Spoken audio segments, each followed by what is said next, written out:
Estamos en Pío la Palabra hablando sobre todo lo que tiene que ver con esta cultura, no hay otra manera de decirlo, la cultura del narcotráfico.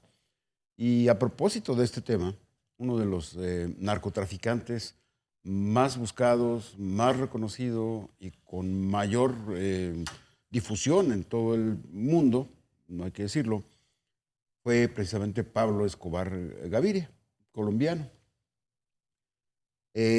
Próximamente, aquí en México, y lo comentamos porque tiene que ver con esto de lo que estamos hablando, en Juárez va a presentarse una conferencia con su hijo, con Juan Pablo Escobar. Estará aquí en Ciudad Juárez.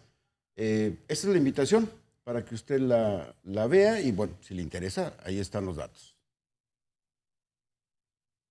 Hola a todos, ¿cómo les va? Mi nombre es Juan Pablo Escobar y quiero invitarlos muy especialmente a un evento donde estaré por primera vez en Ciudad Juárez. Los espero el 12 de marzo con mi conferencia Escobar, una historia para no repetir, en el Centro de Convenciones Anitas a las 7 p.m.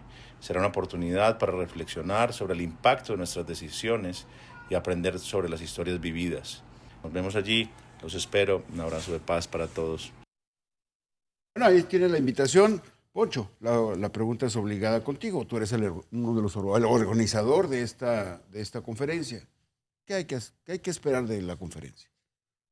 Primero que nada, una identificación, una concientización y esperemos que una acción.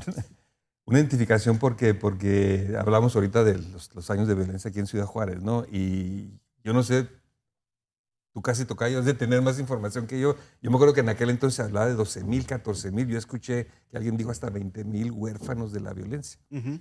¿Cuántos fueron? Yo no sé, pero que fueron algunos, sí fueron algunos. Bueno, Juan Pablo es una víctima de violencia. A él también le mataron al papá. Entonces él se identifica y lo que queremos hacer es empatía, Paco, traerla y que en ese contexto crear esa sensibilización, decir, oye, muchos sufren por esto, hasta el hijo del...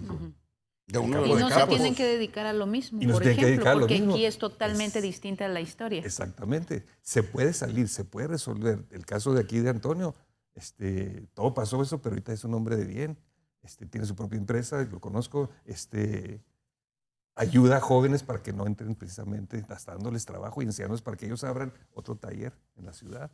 Y en esta conferencia estarán también, no sé si van a colocar pantallas o de alguna manera para los internos del Cerezo para que puedan escuchar No, esta charla. terminando la conferencia, a los 2 días va a dar la conferencia en el Cerezo.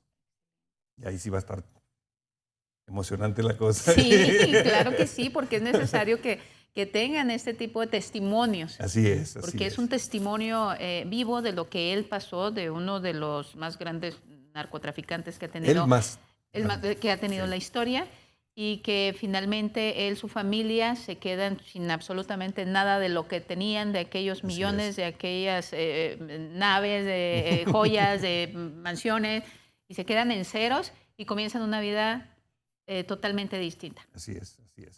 Ese es el mensaje, ¿no? Por ejemplo, una ama de casa me decía, Poncho, dice, ¿por qué invitan a un drogadicto a dar una plática aquí a Juárez? Ya estamos hasta aquí. A un narcotraficante, le digo, pausa. No es drogadicto, nunca usó drogas, no es narcotraficante, es una víctima del narcotraficante. Le digo, si tú llevas a tu hijo y a tu hija y lo escuchan, con el favor de Dios van a empezar a decir, por fin me están diciendo la verdad, el que puede hablar de la verdad. Y eso puede concientizar y eso llevar a esa personita el día de mañana no hacer lo que le pasó a Antonio. Oye, un favorcito, mira, guarda esto y lo... No, ya leí la historia verdadera y la oí del hijo. Sí, claro. Y ahorita también que se refería a Antonio, pues bueno, finalmente después de estas amenazas, después de estas llamadas, sale de prisión y cómo cambia su vida, qué hay hoy por hoy en su panorama familiar y también de trabajo. Trabajando y cambiando de amistades. Hay muchas amistades que pueden estar contigo cuando traes dinero, cuando traes carros, lujos. Y esas amistades me di cuenta que cuando en verdad lo necesitaba, pues no, ninguno. Entonces, trabajar y empezar de abajo trabajando, pero ya tienes la convicción de que Hay mucha gente que se da cuenta de lo que haces, sobre todo Dios, que no se le pasa nada.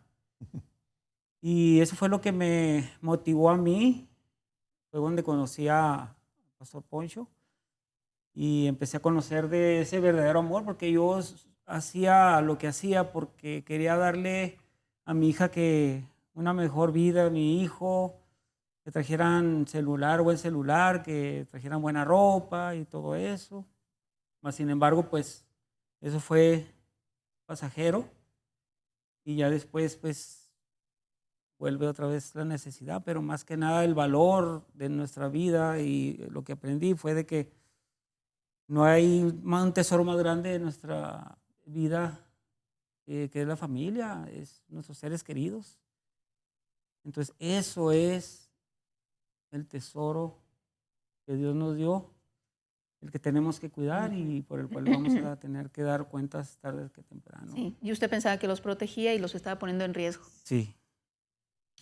Era un mentiroso.